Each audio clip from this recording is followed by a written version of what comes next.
Nothing lasts forever. Stars also die. Die. Die. Stars.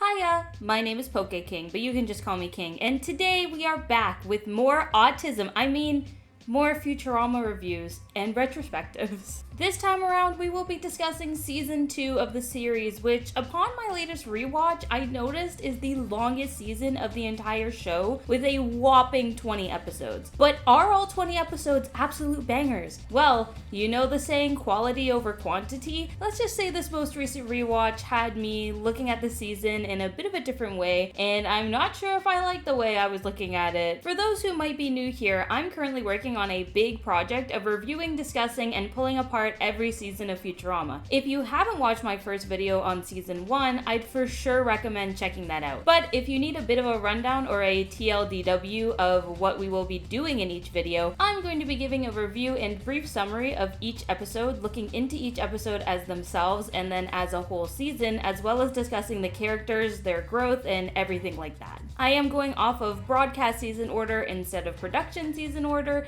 and at the end I will be deciding my favorite and least favorite episode of the season, so that at the end of all of this, I can decide once and for all what my favorite episode of Futurama is and what my least favorite episode is. Why am I doing this? Because Futurama is my favorite TV show ever, so this series is a long time coming for me. I know that I mentioned that season 2 has the most episodes of the series, but were all the episodes amazing? All I know is my gut says maybe. Season 2 starts with the show's first full parody episode, A Flight to Remember, having the crew go on an interstellar space cruise on the Titanic, which of course parodies the Titanic. In a surprising turn of events and great decisions from the writers, the episode isn't just the Titanic but with Futurama characters, it's its own sci-fi and Futurama-esque spin on the Titanic concept. The only sections of this episode that more so directly parody the Titanic is the B story with Bender and the Countess robot. The main story of this episode is fully exploring the feelings Leela and Fry have for each other, really building off some of their more tender interactions in season 1, like in The Series Has Landed. Leela wants to get Zap Brannigan to leave her alone, so she pretends to be engaged to Fry. And then Amy wants her parents to leave her alone about getting a boyfriend, so she pretends that she's dating Fry. It's a very fun setup for great jokes and troublesome situations for the trio to get into, like when the three end up having dinner with both Zap and the Wongs, and Fry just pretends like he has to solve this using his knowledge of Three's Company. Oh, and yeah,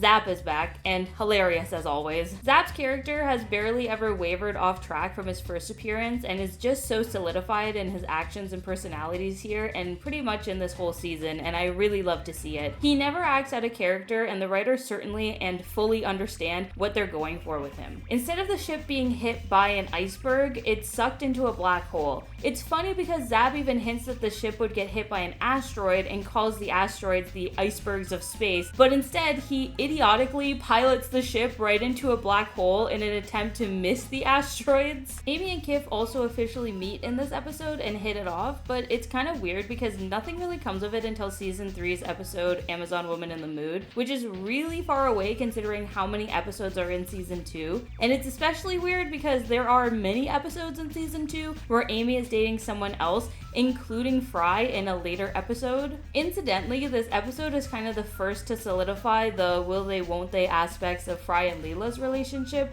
that will carry on for the rest of the show. Also, we get Hermie's backstory in this episode too, which is really nice character building. Him and his wife La Barbara are shown very nicely here with a very wholesome and loving relationship that unfortunately suffers as time goes on with this show. Episode 2 is the first of the meh episodes for me this season with Mars University. A random small detail that I picked up while I was rewatching this is that the intro song for this episode isn't done with the usual sounds and has different sounds put in it, which is weird because it's the only episode this season that this happens with. Now back to my maybe hot take with this episode. I'm just not a huge fan of it. Well, I like the premise of this episode being that the professor makes a super intelligent monkey and enrolls him in a university, while Fry also decides to enroll in the same university, which creates a rivalry between the two.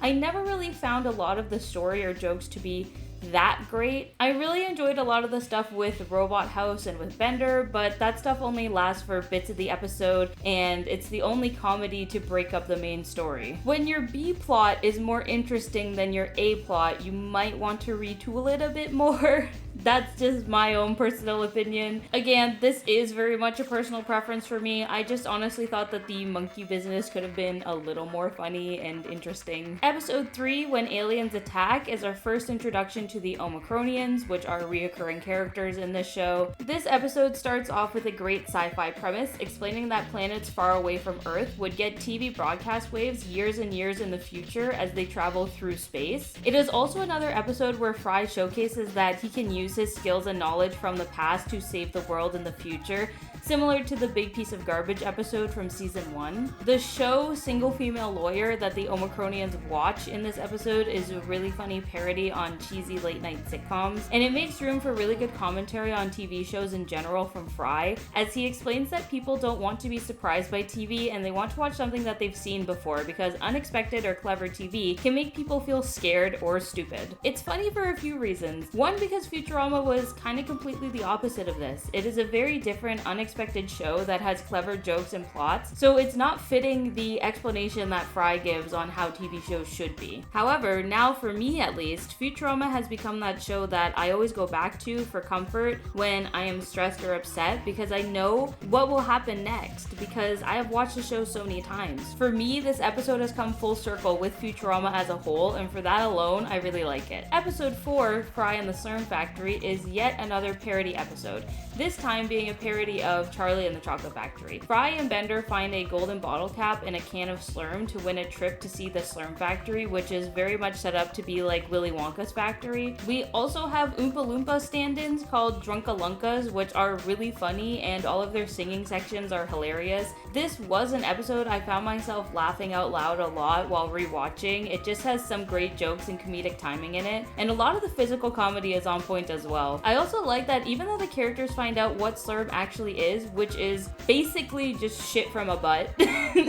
they still keep drinking it and don't try to get them to stop manufacturing it. It's kind of like how a lot of people have seen how hot dogs and stuff like that are made and where they come from, and we just continue to eat them because they taste good. Episode 5, I Second That Emotion, is a fun episode because it showcases a Bender-centric emotional storyline. I always like these kinds of episodes because I do really enjoy the aspect of Bender's personality that makes him one of the most dramatic and emotional characters of the show, despite the fact that he is a robot. It's funny how the jumping off point of this episode is that Bender is jealous and upset about the attention Nibbler is getting, but then is accused many times of not understanding basic human emotions, which that's the whole joke, right? He can't understand human emotions because he isn't human. However, the whole plot is based off of him feeling emotions of jealousy and anger. The professor giving Bender an empathy chip and tuning it to Leela's feelings makes way for some great comedy scenes, like when Bender randomly starts calling Fry a tramp and slapping him because Leela is actually out with Amy and having these feelings for her. This dynamic is really funny as well though, because even this scene showcases how dramatic Bender is, because in Leela's perspective, she keeps her emotions bottled up or controlled, whereas when Bender feels these emotions, he starts screaming and lashing out at Fry. All of the great character writing aside, this is actually also the episode that foreshadows Leela being a mutant, which we won't find out from the show until the episode Leela's Homeworld, which is 2 seasons away from this. We can actually see Leela's parents in the background of one of these sewer scenes. The sewer mutants are actually a big part of this episode as well, which is nice to see because they were only mentioned in passing in a comment from Bender in season 1. So I love the world building here. Episode 6, Brannigan Begin Again, might just be the funniest episode of the whole season. There was a point in time a few months back where me and my dad for some reason just watched this episode over and over again, like probably 5 times in 1 week, and each time all the jokes hit and had both of us dying of laughter every single watch. It's no surprise this is a Zap-centric episode, as most of his episodes are very funny and certainly deliver on the comedy aspects, but I also think this delivers on the premise as well, as Zap makes a stupid mistake that gets him fired from his job at Dupe, and then he ends up going to Planet Express and gets hired there. Because he is, well, an idiot and doesn't want to serve under Leela, he convinces Fry and Bender to cause a mutiny and have Zap take over command, only to realize that he is, well, like I said, an idiot, and he's going to crash the ship into the neutral planet because with enemies, you know where they stand, but with neutrals, who knows? Zap's beef with the neutral planet is perfectly hilarious and insane. It's just like Zap's character to have all of this abundant rage towards another planet for absolutely no reason. And this episode is very smart with its build-up, as you see him making these stupid comments about the neutral planet at the beginning, but then it seemingly drops off for the rest of the episode, only for it to come back right around in the climax of the entire episode. This is also the first appearance of the Hyper Chicken, who is a great reoccurring side character. I just love seeing him. I've watched this episode so many freaking times, and it never gets old. Episode 7, Ahead in the Polls, follows from the episode When Aliens Attack, as in this episode, Earth's president gets vaporized by the Omicronians, so now they need to hold an election to elect a new president. This episode has the first appearance of the Brain Slugs, but more importantly, it has the first appearance of Futurama's version of Richard Nixon. Now, I'm not American.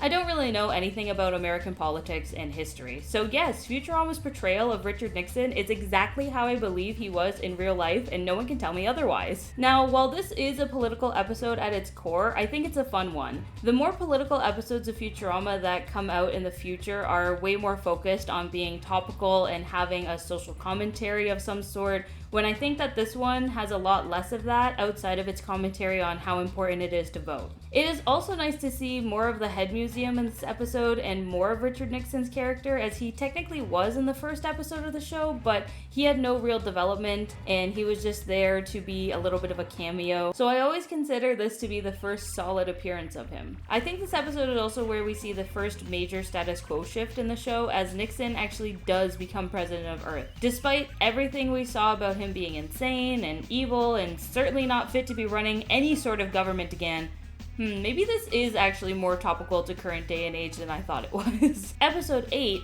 Xmas Story, has one of my personal favorite portrayals of a character in the entire series, Robot Santa. I absolutely love the concept of Robot Santa so much. Having humans make an AI Santa Claus to deliver gifts all around the world, only for his programming to mess up and him to think everyone is naughty and deal out off-the-walls holiday-themed punishments for them, is absolutely great sci-fi fun. He's voiced by John Goodman in this episode, which is an incredible casting choice, and he does a great job. For reference, he is actually voiced by John DiMaggio for future episodes, but I think John DiMaggio does a great job replicating the voice as well, but this OG John Goodman voice is just so good. It's the perfect amount of jolly and dread-inducing. I love seeing how the writers showcase the passage of time and changes of tradition in this episode too. Robot Santa aside, they explain that pine trees have gone extinct, which is something very believable that could happen in the future, and instead they use palm trees for their Christmas trees. This episode also has a really subtle nod that in the future, instead of saying the word ask, they say axe, which is kind of funny, but it's also reoccurring in future episodes after a certain point. Kind of like how in the episode The Day the Earth Stood Stupid, Fry says library instead of library, and this comes back later on too in future episodes.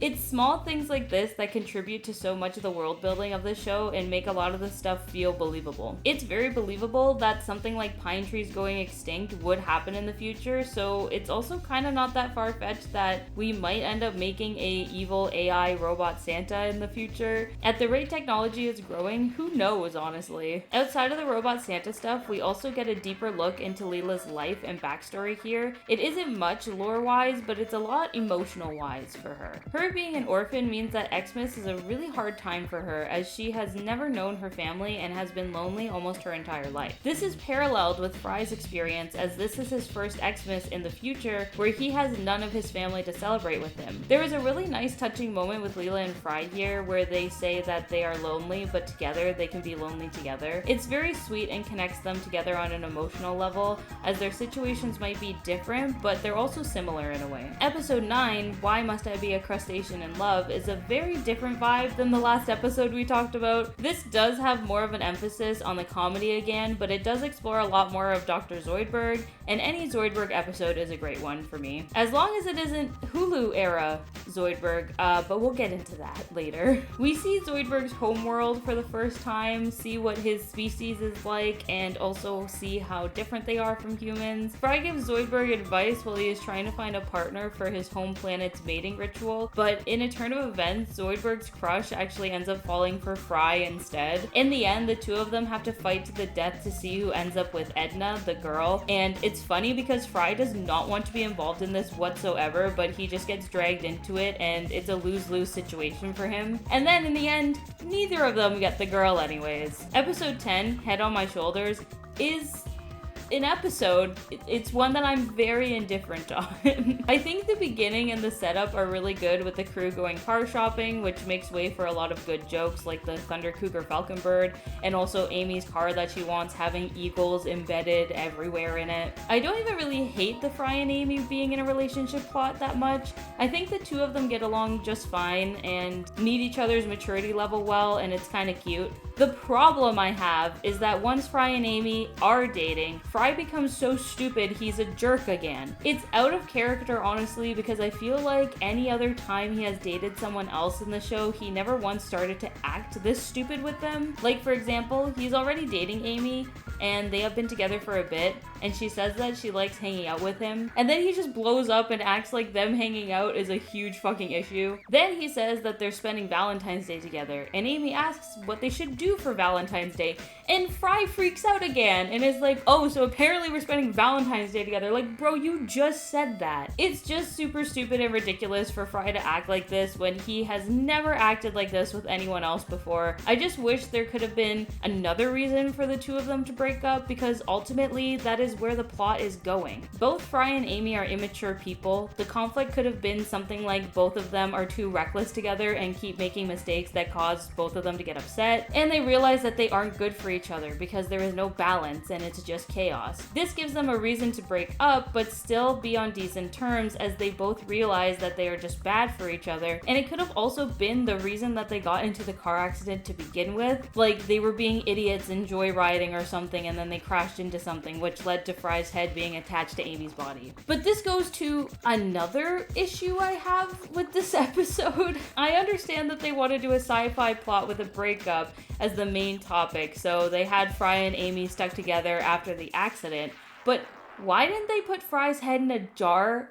They put Herbie's head in a jar temporarily in Bender's big score until they could reattach it to his body, so obviously the technology is there in universe. Hell, the episode that we just talked about, Head in the Pools, was also very focused on head in jar technology and the concept. I don't know, maybe I'm just being too nitpicky, and I probably am, but it's just always bugged me that they never had Fry's head go in a jar. It had to be attached on Amy's shoulder for some reason. Like, I understand that Zoidberg did it really quickly after they were in the car accident to just make sure that Fry was still alive, but you're telling me when they got back to Earth they couldn't just put him in a jar? Like, I'm very confused. I get that it is for the story and for the writing of the episode and the episode's pun, title name, and all of that stuff. I understand that that is where they were going with it, but it feels like a plot hole, in my opinion. I am willing to look past that aspect of the plot, but I am not willing to look past Fry's out of character ass behavior here. At least the Bender dating service subplot was funny, and his ass exploding at the end that they set up at the beginning of the episode was also funny, but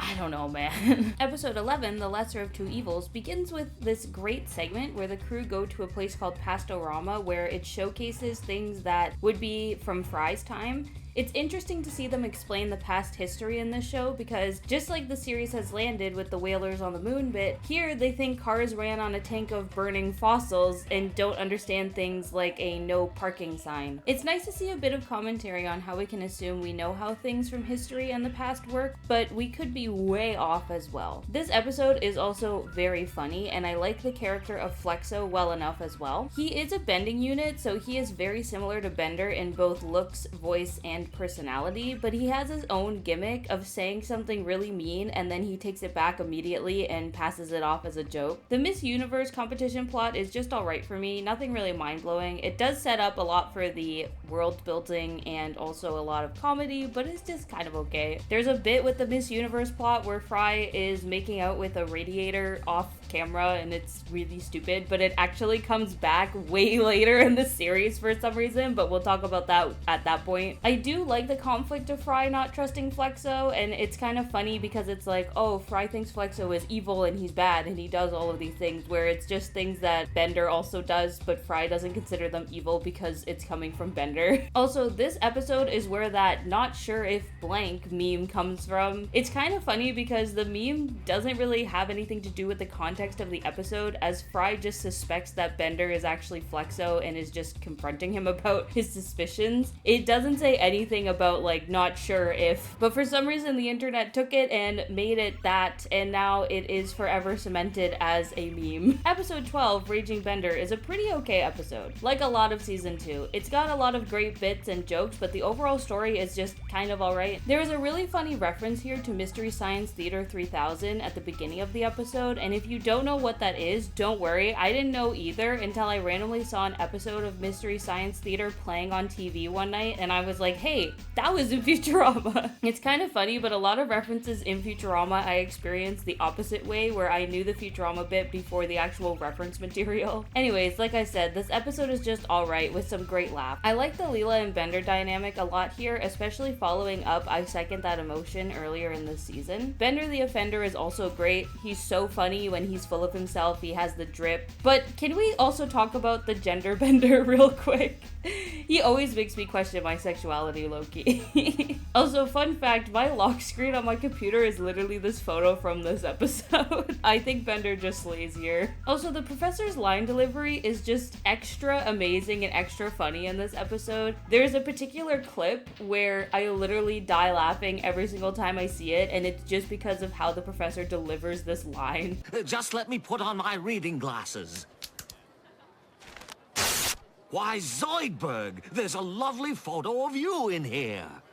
And lastly, this is actually the first episode to confirm that Bender is Mexican, which we do love to see because the show, for some reason, forgets about it in a later episode next season, but I don't want to talk about that right now. Episode 13, A Biclops Built for Two, is a very funny episode if you know what the reference is in it, as this episode does have a focus on a parody of the show Married with Children, which Katie Sagal was a main character on for its entire run. Even outside of that reference though, I do think that this is a great episode. I like the depiction of the internet in the future. It's very futuristic but also retro at the same time, which is something Futurama does really well with a lot of their future tech. I do wish they did more on the internet here than just look at porn and go into chat rooms and play a video game. This episode actually does something super well with the main plot of it, since we don't know anything about Leela's origin at this point in the show. What Alcazar is saying to her about her past is something that, as an audience, we have no reason not to believe. And then at the end, when it turns out that he was just bullshitting it all to get Leela and a bunch of other alien women as his wives, it is genuinely a good and surprising twist, and it leaves the door open for Leela's origin later on in the show. Episode 14, How Hermes Requisitioned His Groove Back, is one of my personal favorites. I have some issues with it for sure, don't get me wrong, but a lot of the Hermes parts of the episode I really like. You'd think that an episode that has Hermes' name in the title would focus and center around Hermes, but after the first few scenes, he's barely in the episode again until the end, which is something I am a little disappointed about. The episode instead focuses on Morgan, Hermes' replacement, while he is away on vacation, and her secret romance with Fry. It's kind of dumb seeing as Morgan is a bitch to everyone except Fry, and she treats the rest of the crew really poorly, but Fry doesn't really seem to care much when the rest of the crew go and talk to him about it. Even when Morgan takes Bender's brain away and sends it off, seemingly to never be seen again, Fry just throws a bit of a tantrum that Morgan finds hot for some reason, and then they start doing it again. Fortunately, the last act of this episode is really amazing once Hermes comes back into it. The song Hermes sings is so iconic and really boosts this episode up for me in my mind. It's probably one of my favorite songs in the whole show. Futurama actually rarely does songs wrong in episodes. Usually everything they write for song numbers is straight fire, and this is no exception. This song is something I always think about when I'm having doubts with myself, especially when it comes to careers or even hobbies. It's something I always have to remind myself when I am doubting myself, because when push comes to shove, you gotta do what you love, even if it's not a good idea. Episode 15, A Clone of My Own, introduces us to Cubert Farnsworth, the professor's much younger clone. I really love the dynamic of the professor and Cubert because it's played off as a father and son dynamic, and it's just so wholesome to see. We also get some great sci-fi explanations of how the dark matter engines on the Planet Express ship work, as they move space around the ship instead of the ship moving itself. I also like the concept of the near Death Star that's introduced in this episode. We don't really get much world building on it until season 9 in the episode Near Death Wish, but I like what's presented here. Now, maybe I have ocean rudeness, but I always thought that episode 16, The Deep South, was always just a mid-episode. Similar to a lot of season 2's episodes, it has great jokes, but just a sort of okay-ish story. I like the idea of making Atlanta a stand-in for Atlantis in the future, with the chemicals from the Coca-Cola bottling plant making the citizens of Atlanta quickly mutate into mermaids. However, I do think that this is a bit more whimsical than sci-fi, which is fine, but I can't help but notice it. Fry is once again being really dumb here when he starts dating a mermaid and then realizes, well, she has a fishtail instead of woman parts, which you can literally see when you look at her. And that plot was always just whatever for me. Also, I'd like to point out that when Fry decides to stay with the mermaids, Bender is the only one crying that he's staying. It's funny, but it also showcases that Bender is the most emotional of the group, and I always like to see that. The whole Zoidberg finding a new house underwater and it burning down because of one of Bender's cigars has always been really funny to me. I also believe this is the first episode that the professor says the phrase "sweet zombie Jesus," which is one of my favorite phrases of his. Anyways, this episode is just kind of whatever. I'm bored! Let's go! Episode 17, Bender Gets Made, introduces us to some of my favorite side characters, the Robot Mafia, with Joey Mousepad, Clamps, and of course the Dawnbot. Seeing Bender get involved with the Mafia is always really fun to watch because Bender is a criminal, but seeing him get into organized crime is very fun, because he is not really an organized person. This episode also lands him in an interesting predicament when they plan to stick up the Planet Express ship. This tests Bender's morals, which I find are always up for debate with him. He is able to talk the Robot Mafia out of killing Fry and Layla, despite the fact that he could get caught at any point and put himself in danger. On the comedy side of things, this episode is hilarious. It has some of the best one-liners in the whole show. Where in Legoland is Leela? I've always wanted to break into gooning. You're a freaking genius, you idiot! Wait!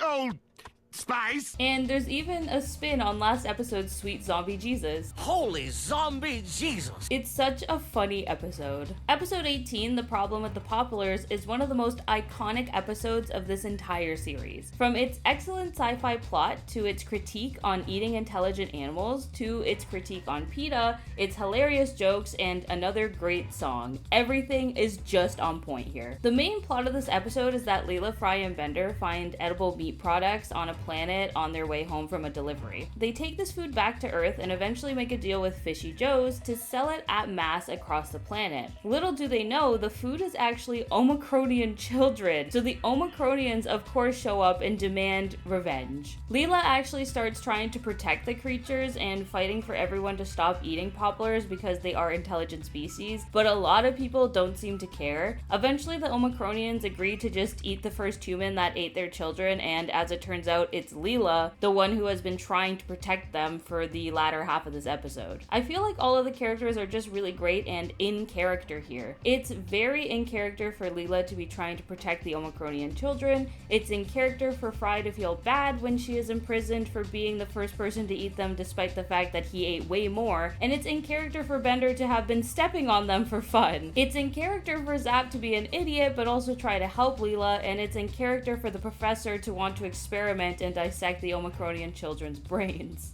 Everyone is just so good here. Even the way the crew chooses to protest against eating poplars is so in character. Leela is the loudest and chooses violence, Fry is well-meaning but stupid, and Bender just causes more chaos. Also, I haven't even mentioned the absolute banger of the Poplar song. I can't play it here, of course, because YouTube will probably explode my video, but I certainly think you should look it up. It's so easy to get the Poplars jingle stuck in your head. This episode is just such a treat to watch time and time again. Unfortunately, episode 19, Mother's Day, is just another alright episode. I enjoy seeing Mom again and seeing her facade very much go away in this episode, plus I like seeing the past that she had with the professor as well, but I don't know, I wish that there was a bit more going on here. This episode focuses on the robot rebellion, which is a very interesting concept, but it kind of just doesn't have a reason to be happening. I know Mom said that she wants the robots to take over to make her the overlord of Earth, but it just seems like the robots are causing issues and destroying everything. We don't even really see Mom gain any power here, she just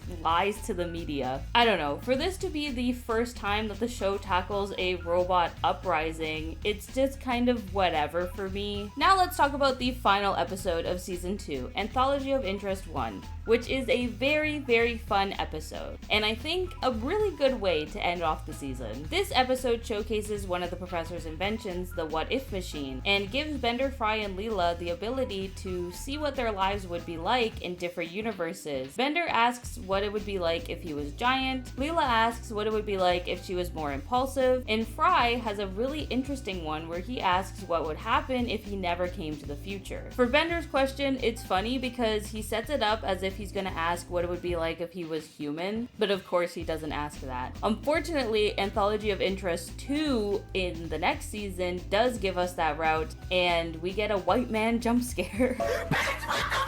But I'm getting ahead of myself again. Leela just starts straight up killing people if she's a bit more impulsive, which is a very gruesome concept, as she literally kills almost the entire Planet Express crew except for Fry. But it's actually really entertaining and funny, and it does give me vibes from the Simpsons Treehouse of Horrors style bits that they do for every Halloween. But the main meat and potatoes of this episode that I really, really like is Fry's what if question. And it actually plays a huge role on the future of this series and Fry's kind of character arc and his purpose in the future. It basically showcases that if Fry didn't get frozen and ended up in the future, then all of space and time would rip apart and the universe would cease to exist, hinting that the fact that Fry always had a bigger purpose in the year 3000, which we later find out is true.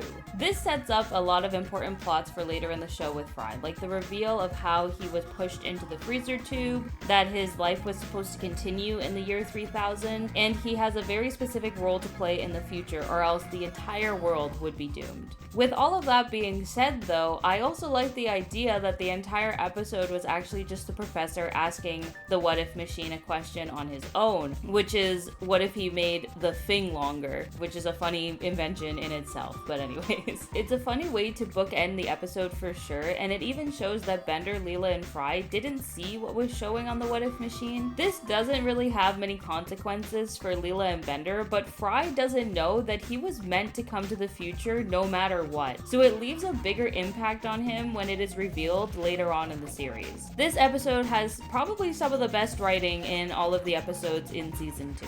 Season 2 is a bit of a weird season for me, in the sense that I did find a lot of the episodes very funny, but not as impactful as the episodes in Season 1. There are some episodes that really shine, and others I feel like the writers were still trying to find their footing with the characters and also some of the plots and balancing jokes with good, interesting stories. Overall, I do still think that Season 2 is great, but I do think that it's giving quantity over quality for sure. Especially because Season 3 has less episodes, but some of those episodes are so fucking good. So at least the writers seem to have learned and grew from Season 2. For a watch guide for this season, since it is still the original Fox run, I do recommend watching them all, but if you want just the hits, here are the episodes I would say are a must watch. Episode 1, A Flight to Remember. Episode 3, When Aliens Attack. Episode 4, Fry and the Slurm Factory. Episode 5, I Second That Emotion. Episode 6, Brannigan Begin Again. Episode 8, Xmas Story. Episode 14, How Hermes Requisitioned His Groove Back. Episode 17, Bender Gets Made. Episode 18, The Problem with the Poplars. And episode 20, Anthology of Interest 1. My least favorite episode this season was The Deep South, but honestly, Mars University was pretty close. I don't think these episodes are bad by any means, I just thought that the plots were a bit lacking as compared to some of what the rest of the season had in store for us. My favorite episode of the season is The Problem with the Poplars, but Brannigan Begin Again was a very close second. Things were a lot harder to choose for this season, I will say, for both my favorite and least favorite episode. I am sure once this is all done, I'm going to have such an issue picking my all-time favorite episode. For right now, I'd still say that I like Hella's Other Robots over The Problem with the Poplars, but it is so freaking close. I don't even want to think about season 3 right now because I know that there are some absolutely amazing episodes in that season. As always, if you like this video and you want to see my season 3 deep dive and review, please make sure to hit the subscribe button and press all of those other silly little buttons to help support my channel. I already have half of my notes done for season 3, so I am hoping to get that video out as soon as possible. Thank you so much for checking out my season 2 review of Futurama. Make sure to comment what your favorite and least favorite episode of season 2 was, or just comment your favorite Futurama quote so that the algorithm doesn't blow up my channel like Robot Santa did to Lila's Christmas gift. I hope you all have a wonderful rest of your day, take care, and I will see you in the next video. Bye!